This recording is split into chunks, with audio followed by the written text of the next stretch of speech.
Hello, everybody. Welcome to another episode of Find Your Model Health, the official podcast for those looking to optimize their long-term health and weight goals and understand how their body really works. I'm your host. I'm Shmay Linney. I'm a fitness and nutrition expert, certified iridologist, and biohacker. And I'm very excited to have Dr. Glenn Livingston back with us. If you didn't check out our first interview, which was very popular before Christmas, make sure you check that out. I believe it's episode 252. So Dr. Livingston, or Glenn, is a veteran psychologist, author of best-selling books, Never Binge Again and 101 Best Food Rules. He's also co-founder of Never Binge Again, a company which specializes in helping people stop binge eating and overeating and lose weight and learn how to think like a permanently slimmer person on the diet and lifestyle of their choice. He has spent several decades researching the nature of binging and overeating with his own patients, which included a self-funded research program with more than 40,000 participants. So Glenn, Happy New Year. It's awesome. Happy New Year, Shemaine. It's so nice to see you. Thank you for having me back. Well, our last conversation was quite popular. It was actually a big hit, and it's no surprise because of the topic that it is. So I was excited that you agreed to come back.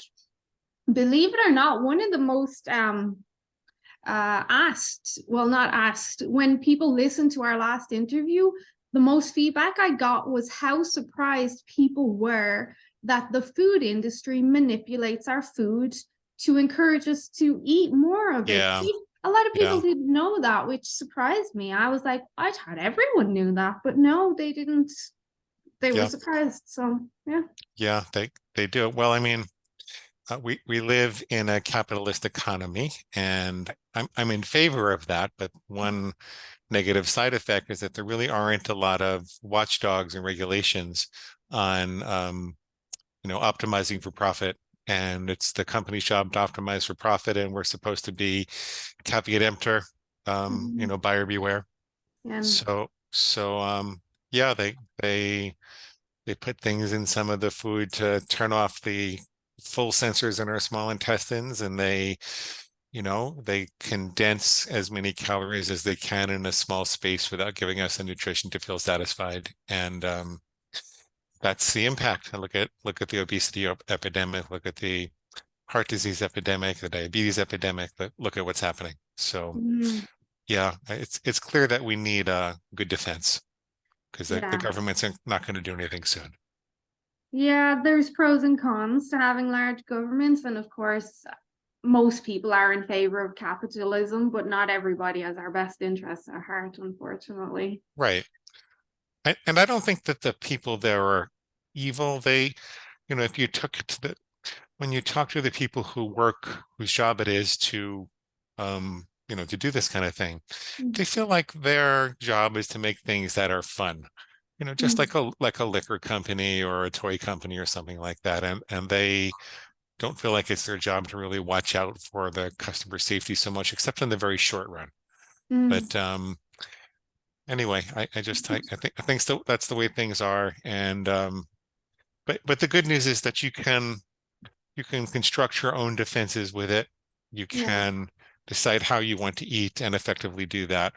It's going to know a couple of things and create a couple of rules and have a way of managing your thinking and take good care of yourself and your nutrition, and you'll be okay. So I do want towards then, maybe I want to touch a bit on choice and free will. But before we do that, since we last spoke, have you came across any new research or anything new on the whole binge eating, overeating world? I don't remember, I have to say, exactly what we talked about, so stop me if I'm repeating myself in some way. The latest thing that we're focusing on has to do with operant conditioning, which means that the thoughts that we have just before we eat tend to repeat themselves. And normally people don't pay attention to this. And as a consequence, the negative thinking and rationalization that leads to overeating tends to become strengthened. So for example, if you think I'll just start tomorrow when you see a chocolate bar on the coffee counter, and then you eat the chocolate bar. Assuming you had a rule that said I was not going to do that. Well, you've reinforced the notion that you can just start tomorrow, which means that tomorrow you're going to be more likely to say, just start tomorrow. So that thought's more likely to recur, and you've made the craving stronger. But you can use that same phenomenon to take control out of the thoughts and feelings that pop into your mind before you eat. So if there's a counter position, like I always use the present moment to be healthy. You could create a mantra that you said every time before you ate. I always use the present moment to be healthy, and then boom, you eat. And now you're reinforcing that thought. And that thought becomes more prevalent and starts to crowd out the I'll start tomorrow thought. So lately, we're excited about the success we're having getting people to choose the way that they want to think in association with food, and just consciously and purposely practicing that so that we reinforce that as opposed to the thoughts that get us to overeat. So that's operational conditioning. Is that what you call that? It's called operant conditioning, OPERANT, operant conditioning. So we It's hadn't discussed that in our last one. We discussed a lot, but we did not discuss that. it's the same phenomenon that I used to teach my dog how to sneeze for cheese. When, when I was in my 30s, I had this 125-pound Doberman Pinscher. I'll send you a picture if you're curious. He was great. Did all sorts of types of fun things. And one day, I was standing by the refrigerator. This was before I was a vegan, and I was eating some cheese, eating like these slices of cheese. And he happens to walk by the refrigerator, and he accidentally sneezed. And I just happened to have a piece of cheese in my hand, and I gave him a piece of cheese. Well, he thinks for a second, he looks at me, and he goes, he sneezes again. And so I gave him another piece of cheese because I'm a sick bastard. And then after that, every time that he saw me by the refrigerator, he'd run up and sneeze for cheese. It's just the same phenomenon. We tend to repeat what succeeds for us. Operant conditioning. Yeah. So that would be something as simple as creating a mantra before you go to put something in your mouth, like I have the power of choice here, or this is my opportunity to whatever. Every moment is an opportunity for self-love or self-harm. That's another mantra you could say. I like simple things like this choice is mine, because everything is a choice. Even though we don't think it is when tiredness and lack of willpower take over.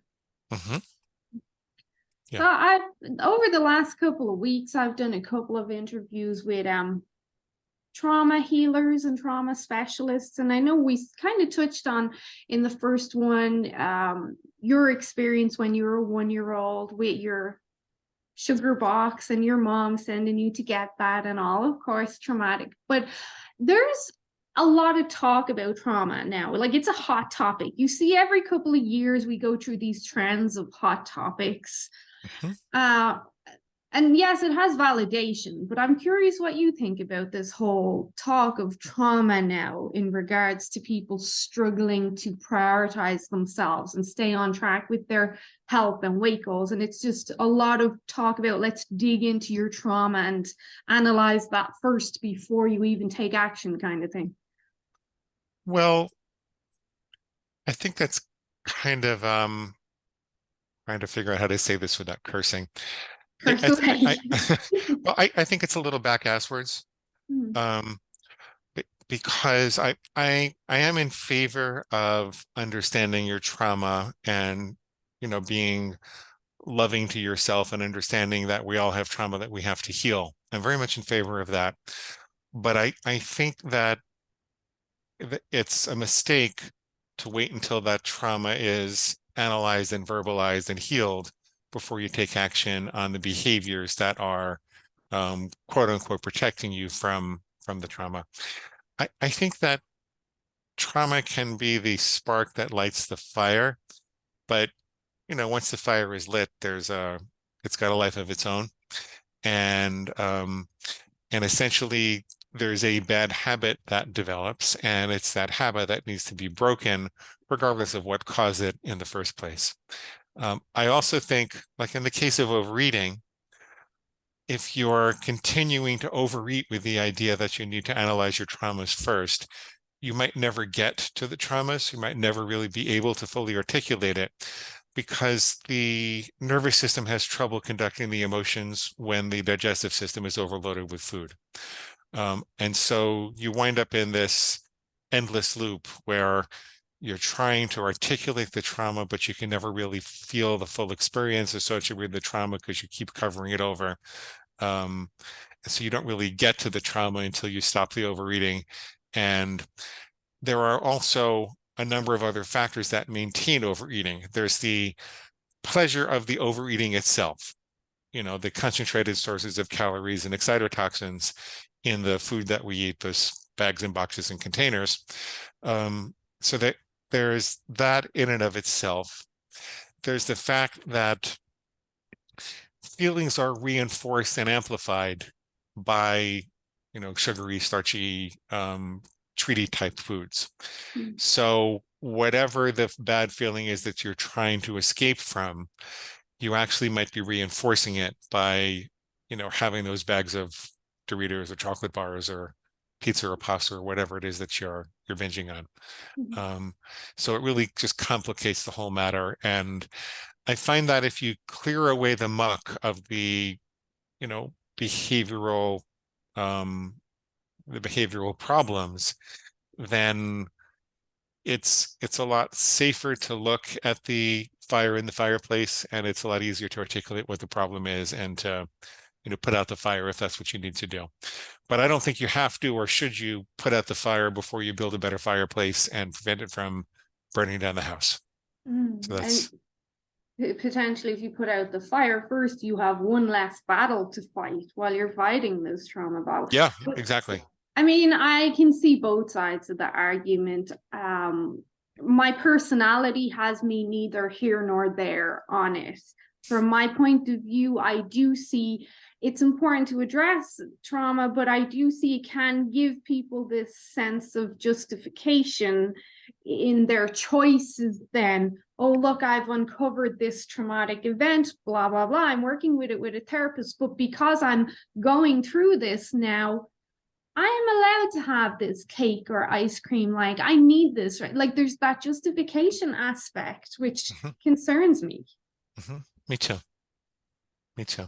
We clearly already have an epidemic that just keeps getting worse and worse and worse. I always come back to the analogy of 10 years ago, before keto and all really took off and paleo and all these miracle protocols took off, we were at our heaviest then and most unhealthiest. 10 years later, we have done all of this and now we're at our heaviest and unhealthy. Like, something is not working here. Yeah. But yeah, people still clutch at straws. On our first phone call, you spoke about, because you apparently love fire analogies, you spoke about the fireplace and emotions and severing the link between emotions and emotional eatings. If you can recall that analogy, could you go over that again? Well, yeah, it's basically what we just talked about. Most people think, so here's the fire. I'm doing a little fire thing with my hands.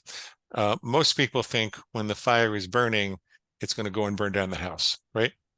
But the truth is that there's a fireplace and the fire is burning. There has to be a hole in the fireplace for the fire to get through to come burn down the house. And if you can fix the fireplace, then it's much harder for the fire to burn down the house. The fireplace in this analogy is the part of your identity that keeps you following the rules in your own best thinking. Like, even if people don't have written rules that they want to follow, they kind of have a code of behavior that they think of themselves. Like, I'm someone who only eats chocolate on the weekend, or I'm someone that, I make up for my workouts, but I don't overdo it after my workout. And then there's this voice in our head. So here's the fireplace. The fire can't get through. but then there's this voice in their head that says, oh, come on, a little's not going to hurt. You worked out hard enough, right? Mm. And there's this hole in the fireplace. And so all I'm saying is fix the holes in the fireplace and keep the fire in the fireplace. This is the first time I did this little, oh no, I think I like this now. That's your new thing. So that's more talking on fix the hole, basically fix your self-control and your discipline. That is that aspect of being hard on yourself, because sometimes you have to be hard on yourself, which will touch on the like rules and bright lines. And you mentioned before how having rules and bright lines. I'm a big believer in rules, a big believer in structure. I think humans, especially women, work very well off having structure in their day and being told specifically what to do. So yes, they'll stray, but most of the time giving them specific rules is going to be very helpful. I have specific rules. One example of mine, this might be crazy to you, but I'm in bed by 8:30 a.m. I read my book for 30 or 20 minutes, and then my head's on the pillow by 9. That's my bright line. That's my rule. I don't ever sway from that. Once in a blue moon, maybe on like a Saturday or something, but otherwise that is my rule. And the driving factor behind that rule is because I have to show up the next day and perform, not just for myself but for other people as well. So but that's my rule. A lot of people don't like having rules. They don't like having bright lines. I believe they have it in their head that I don't like being told what to do. And sometimes that's just tough. You have to be, because whatever else you're doing is not working. No, go ahead. Well, I think there are a lot of reasons why rules work better than guidelines in most circumstances. First of all, the system that we've developed, nobody's going to tell you what to do. You're going to tell yourself what to do. Because just because people tend to get a lot more rebellious against other people's rules than they do against their own rules. However, we are very big proponents of having those rules and structure, because if you don't know what you're aiming for, you're probably going to hit something else.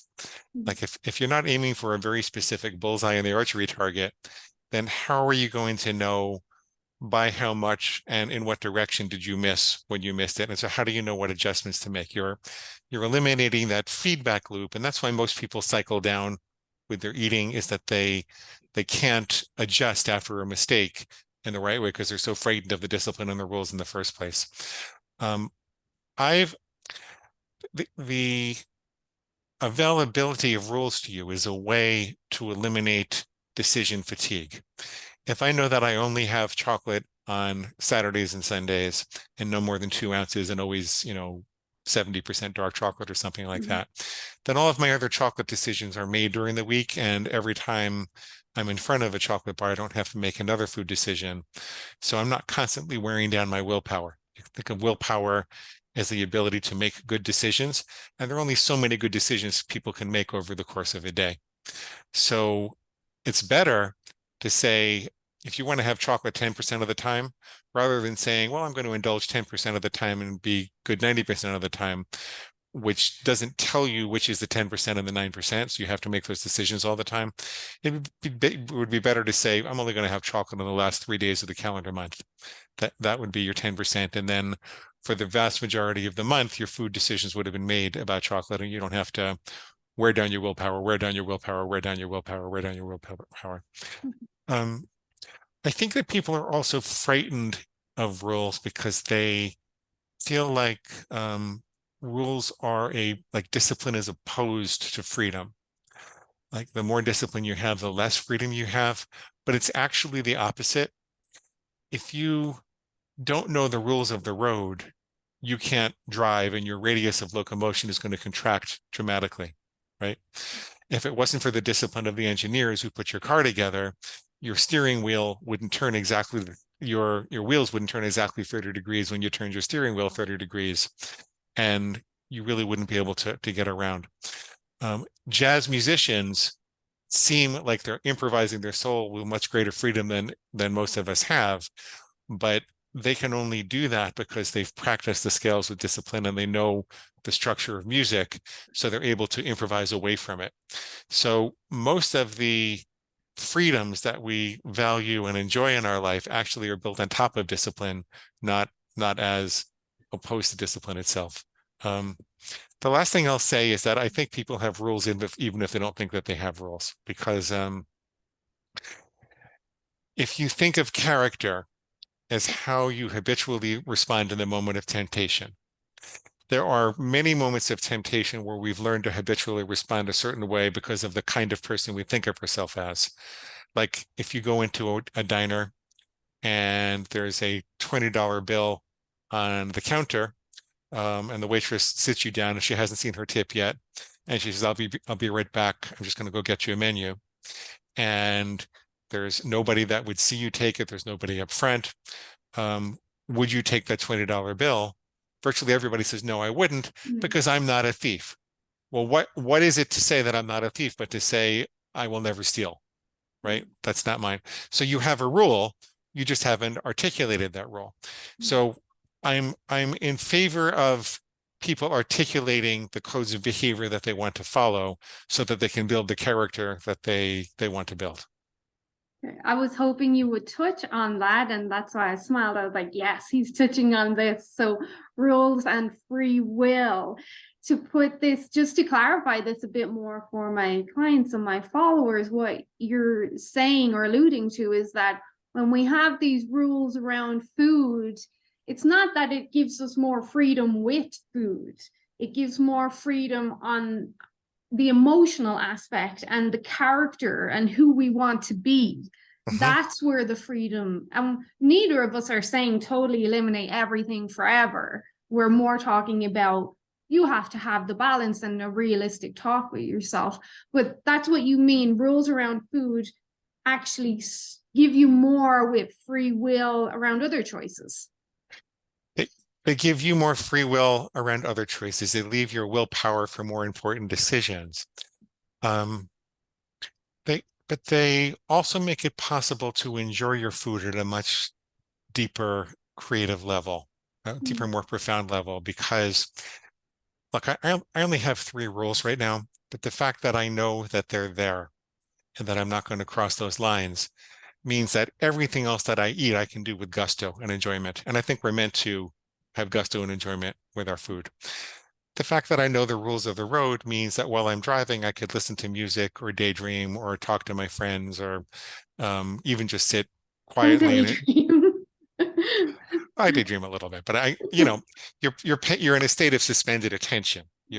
Things pass through your periphery and you're aware of it, but you're not afraid that there's going to be another car coming barreling the other way, or that you're not going to stop at a red light because you know what to do at a red light. You have that rule, you reflexively do it, and that's that. So I think it makes it possible to enjoy food without guilt when you know that your previously dangerous food situations are all covered by well-defined decisions that you've made beforehand.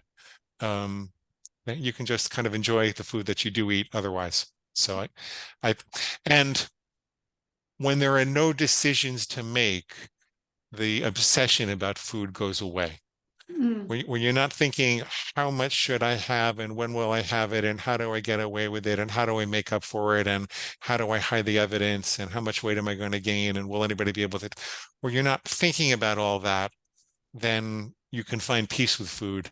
It's just, it's peace between the lines. It's peace between the lines, that's all. And I think it's a much better trade-off than I'm going to eat whatever the F I want to, and it's bad to make lines between good foods and bad foods, or good food behaviors and bad food behaviors. I'm actually of the opposite camp. I think there's more freedom in defining how you want to be and pursuing the exact person that you want to be, rather than letting food rule over you. I'm going to eat whatever I feel like at the moment. You're kind of putting yourself at the mercy of these big food companies and anybody that wants to push your evolutionary buttons. You're dedicating your life energy to them rather than to yourself. And you just feel terrible. If food controls you and you constantly give in to this food and temptation all the time without having strict rules and bright lines, you end up feeling rubbish because you're constantly kicking yourself. You constantly have that self-guilt. Why can't I stay on track? Why can't I do this? Blah, blah, blah. So it's a horrible, vicious cycle. And Shemaine, also, it doesn't have to be a strict rule. It's a definite rule. It could be, I always put my fork down between bites. Yeah. Or I always take a picture of my food before eating. It could just be something that puts a space between stimulus and response so that you're eating more mindfully. And some people do fine only with those type of mindful rules and not necessarily having to regulate a particular food. Other people, need to regulate a particular food. I don't eat chocolate. I don't eat sugar. Some people have to regulate that.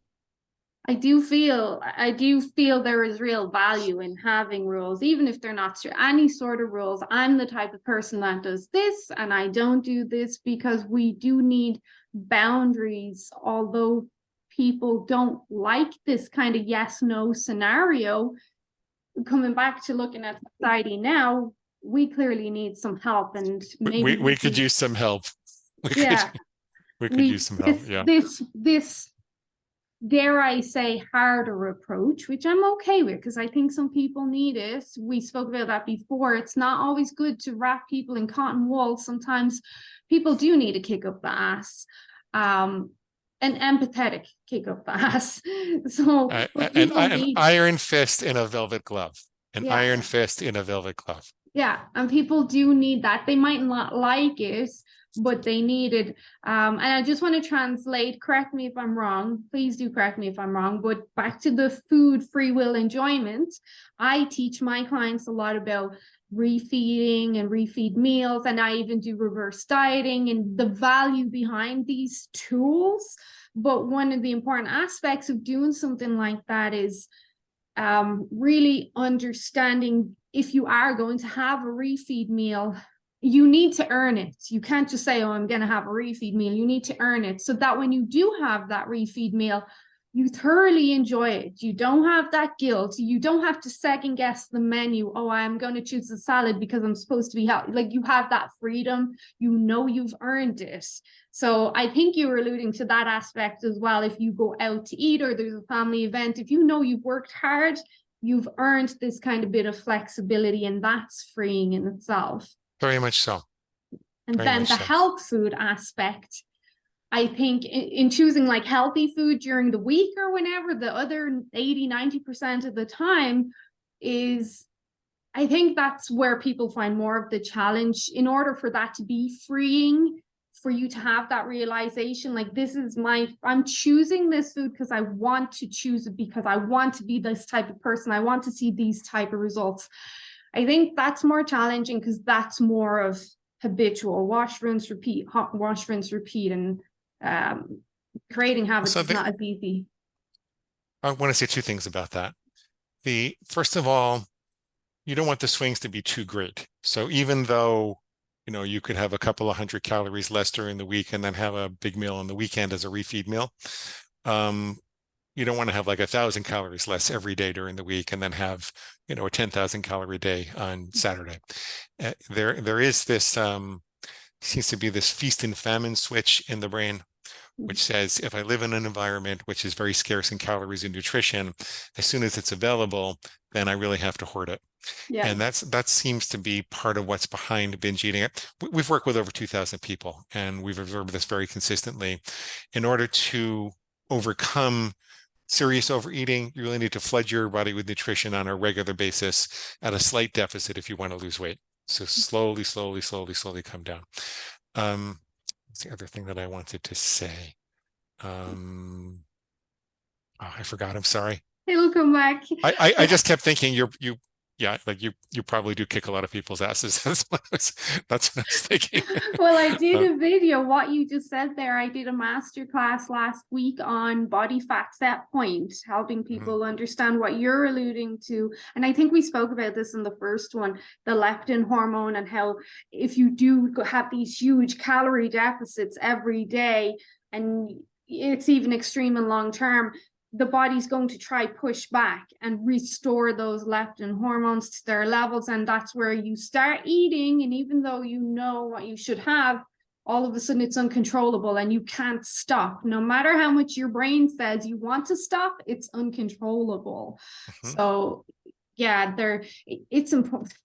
You said slow, slow, slow, and all I was thinking was, God, my clients hate to hear that. They I know hate to my clients, they hate to hear that also, but the fastest way to lose weight is slowly, because if you keep going on that roller coaster, it doesn't go back to the same point every time. It actually goes up and up and up and up.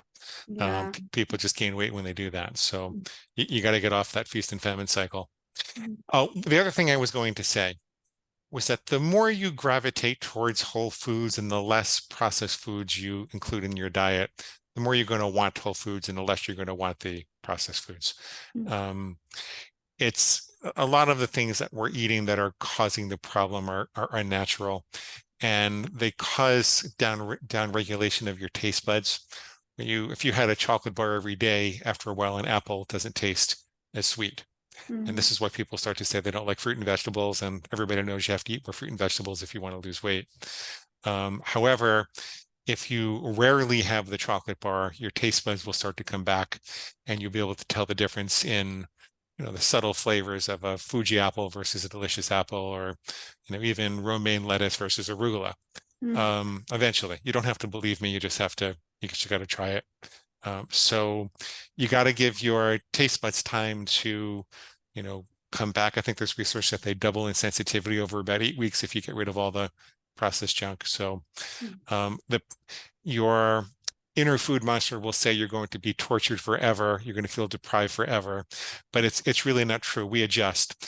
And there is research that says that no matter what diet people are on, 2 years later they're going to tell you that they love it, and they're going to try to get everybody else to eat that diet, which tells us that our pleasure systems are malleable, that Mhm. we're designed to affix pleasure to wherever the resources are, that are available in the environment. So it's not like the only thing you can possibly enjoy is that chocolate bar. It's that you've taught your brain that the chocolate bar is where the resources are in this environment. And so it's reluctant to give that up.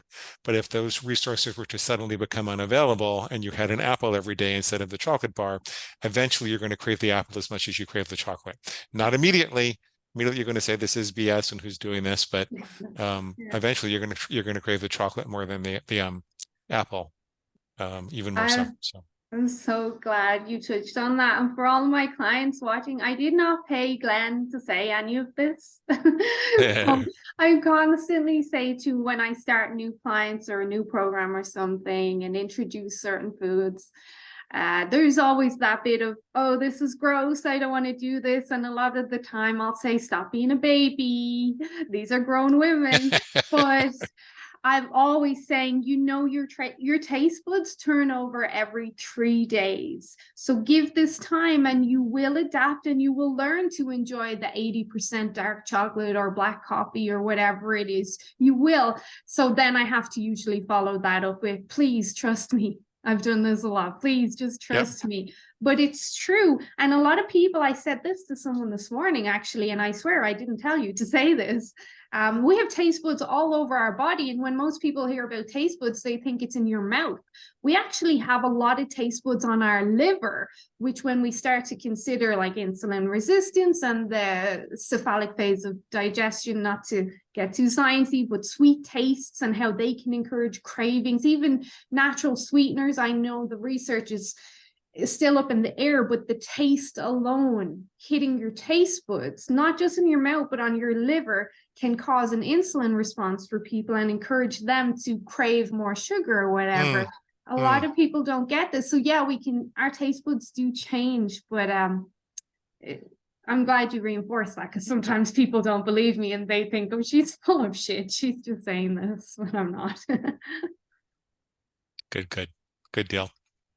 So I wanted to ask you before we start to wrap up, and you did mention this in the last interview, but not too much. Just I think this is kind of a raw and bold topic to cover, Mhm. was food addiction and its resemblance to drug addiction. Mhm.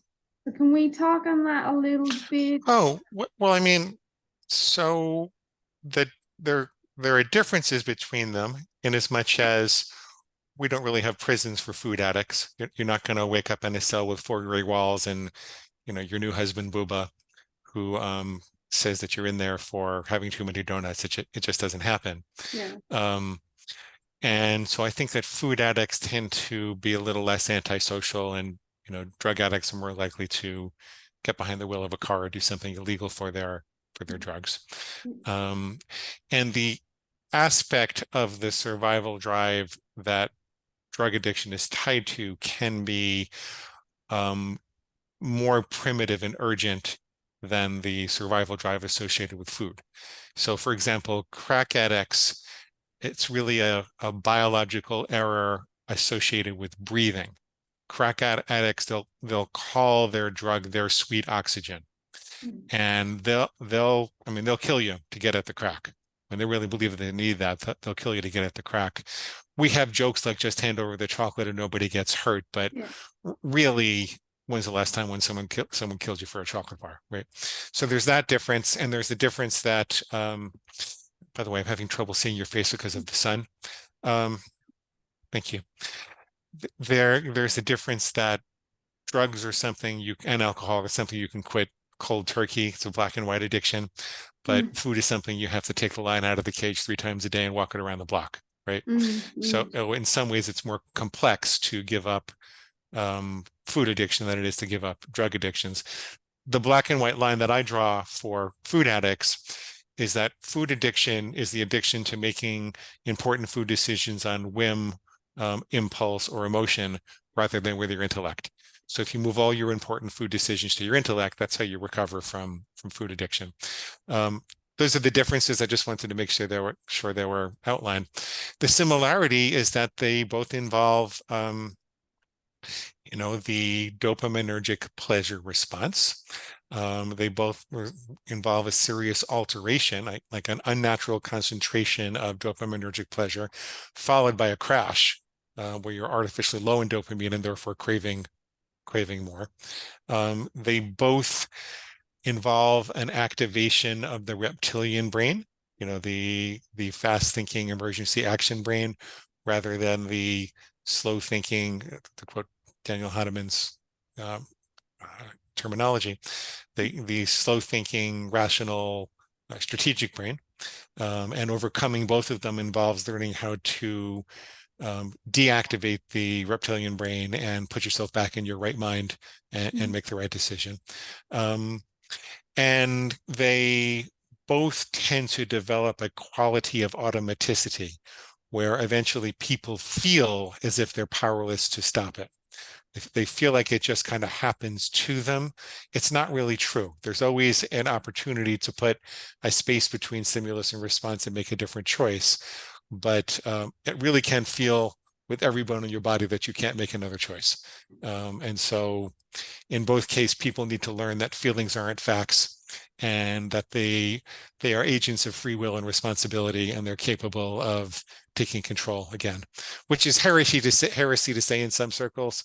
It's very common to think of addiction as a disease and that people are powerless to do anything about it. And, we should, it's the difference between treating people or punishing people for crimes regarding addiction. But I still think that even though saying that it's a disease seems more compassionate, I actually think it's demeaning to the person. It's a very low view of human nature. It says we can't do anything about our choices. The devil made us do it. The devil made us do it. And you can accept that and assuage yourself of guilt and personal responsibility, but you've also, in the process, abdicated free will and control over your own life. And you've put yourself in a position where you're going to feel progressively more frightened of your own body and out of control of your life. So I think that's a bad idea. I think it's better to hold fast to the notion of free will and responsibility, make some rules, accept this is hard. It's a big mountain to climb. And if you do make a mistake, well, if you do make a mistake with food, it's important to forgive yourself, with dignity and analyze what happened and get up and aim at the bullseye again. It's also important to do that with drug and alcohol addiction. However, because with drug and alcohol addiction, people are prone to maim or kill or mutilate other people, you can't really be as soft on the mistake. You can't say, well, I made a mistake. Oh, well, you really have to be taken extraordinarily seriously. So I don't know if that's answering you. Go on. Yeah, they have their differences, but at the same time, similarities when we're looking for that hit, just have how extreme we're going to go to achieve the hits. That's where they're quite different. And like you said, you can, if you decide you're going to go cold turkey on alcohol or crack, you can avoid it. But with food, you can't avoid it. You have to eat. It's there 3 times a day or 5 times a day, depending on how many times you eat. So the challenge is harder because then the onus is on you. It's not that you just go cold turkey. That responsibility is on you to make the choice and continue to do that while having faith that the more I do this, the easier it's going to get. Mm-hmm. Mm-hmm. Famous last words from you right there, I think, where you have to take responsibility. This is quite a mountain and it's going to be hard. It's going to be very hard, but that's where we have to some extent, be hard on ourselves, because being soft has not gotten us very far. You need like a superhero's costume or something that's showed you as a food ass kicker or something like that. Well, I told you in the last one, I was 280 pounds and then I lost 165. So I hit my goal weight many years ago, 2008, but it's not a mountain so much anymore as it is a very long flat road through Texas or something in the scorching heat. It's constantly a challenge all day, every day, because although you get stronger the more you do it, these food temptations are still here. The tastes are still there. The challenge, I too get tired. I too burn out of my willpower and decision-making capabilities.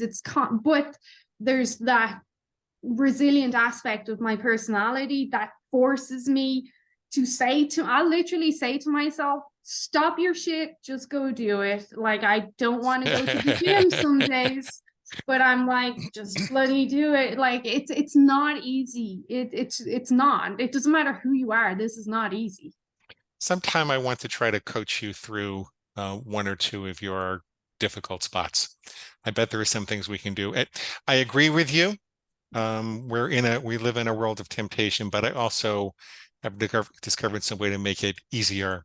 It's hardest in the first couple of months. The real struggles the first couple of months. But I will bet you, if you choose your most difficult temptation, that I can make it easier for you.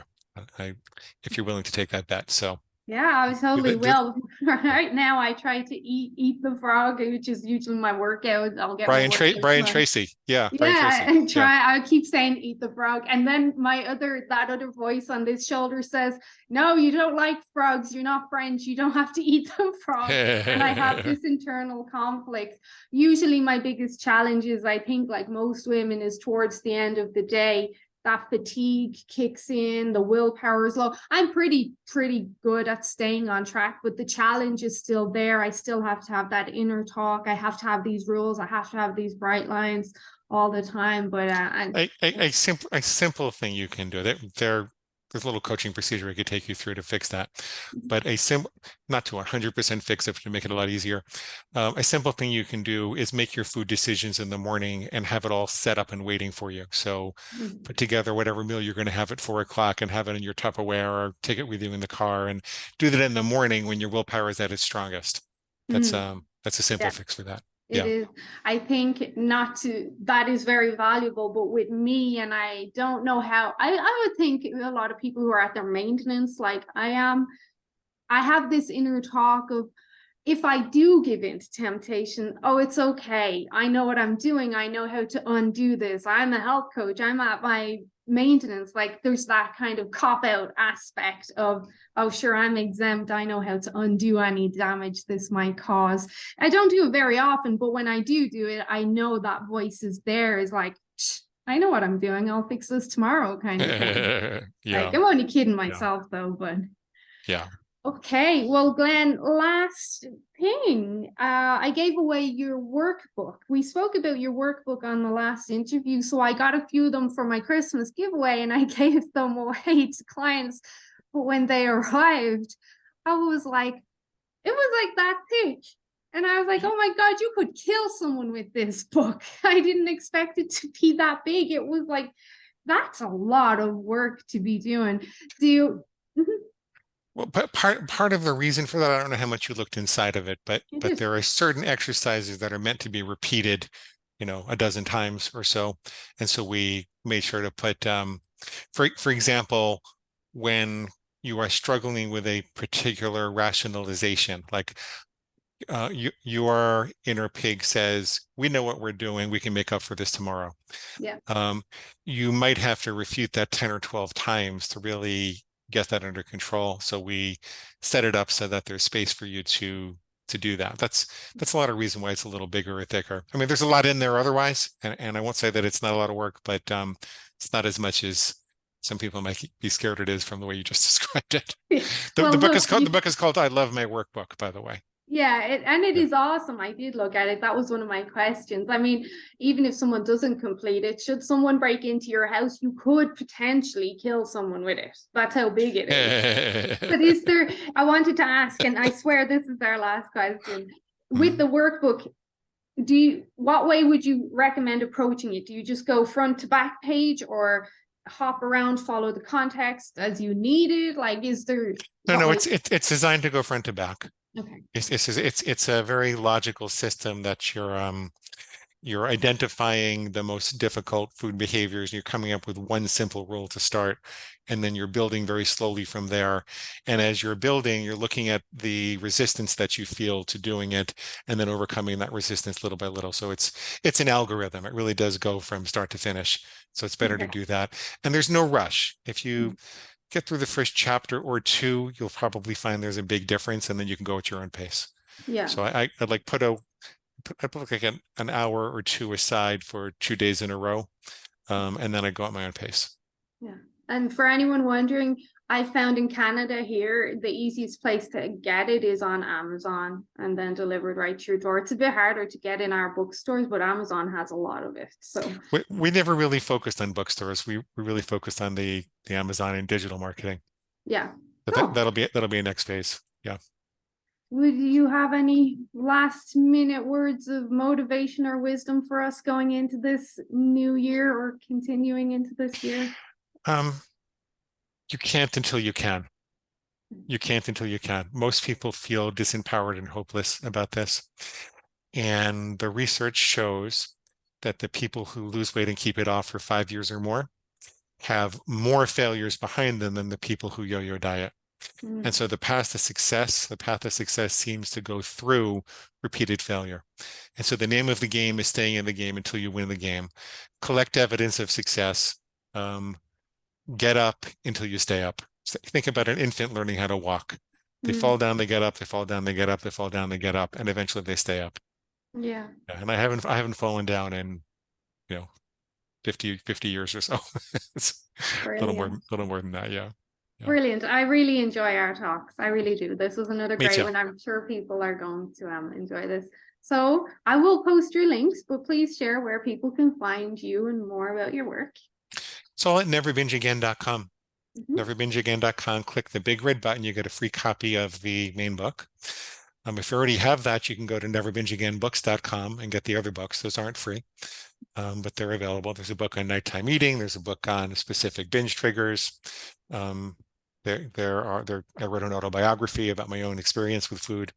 So if you're kind of into it and you want to know more, you can do that. But you really should go to neverbingeagain.com and click the big red button, because you'll also get a set of, when you sign up for the reader bonus list, you'll get a set of food plan starter templates. So for any dietary philosophy, you'll find something that matches you.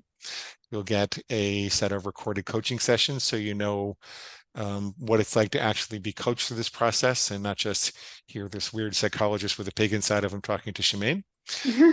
And it's all at neverbingeagain.com. Click the big red button. That's what I would do. Awesome. Great. That's a lot of free content. People will find that very helpful. Well, Glenn, thank you for your time. It's been Thank a you. pleasure. I hope you Thank you. enjoyed it as much as I did, and we'll hopefully speak to you again soon. Okay. I'll talk to you soon. You bye.